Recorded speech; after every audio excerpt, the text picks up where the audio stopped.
Thank you very much, Mr. Speaker, and it is an honor to once again present a petition that takes particular relevance this week after there was revelations from the U.S. State Department that former Prime Minister Trudeau was systematically using his authority to affect jobs in Quebec. Many of my constituents who have been around longer than I have will say like father, like son. Therefore, constituents would petition the government to two things. One, have the current Prime Minister of Canada apologize for the actions of former Prime Minister Pierre Elliott Trudeau and his government's destructive national energy program. And two, affirm the rights of provinces to develop, manage, and market their natural resources. Mr. Speaker, it is incredibly frustrating, the legacy that...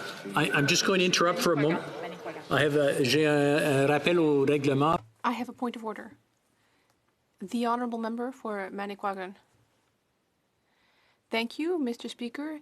I'm hearing from the interpreters that the sound is too poor to be able to interpret, so we're not hearing the interpretation. Thank you. The problem in that we can't, the interpreters can't make out what is being said. We'll set the clock back, and if you don't mind starting over, maybe just change the microphone a bit and make sure that the pickup is coming from your headset and not from the microphone on the computer. There's a little part on the bottom where you see the microphone. If you click on the little arrow and pick the right microphone, we just want to make sure everybody hears what the Honourable Member has to say. I'm sure they're very interested. I'll let him continue. If I may, on a point of order, Mr. Speaker. Secretary has a point of order.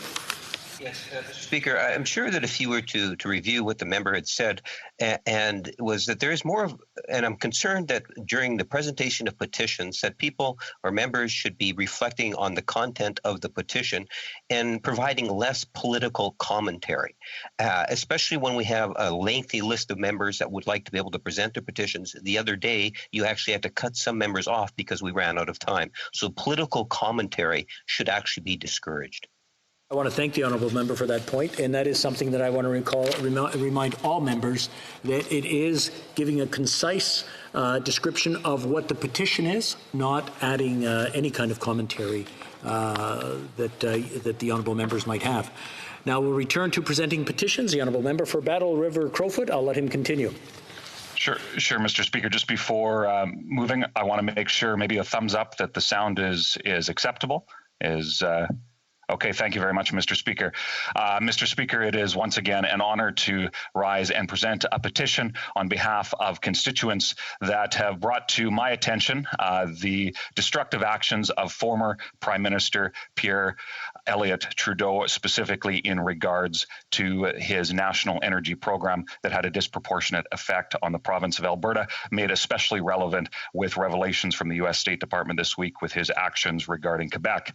Petitioners call upon the government to have the current Prime Minister of Canada apologize for the actions of former Prime Minister Pierre Elliott Trudeau and his government's destructive national energy program, and two, affirm the rights of provinces to develop, manage, and market their natural resources. Mr. Speaker, I present this petition to the House of Commons for the consideration of it. Thank you.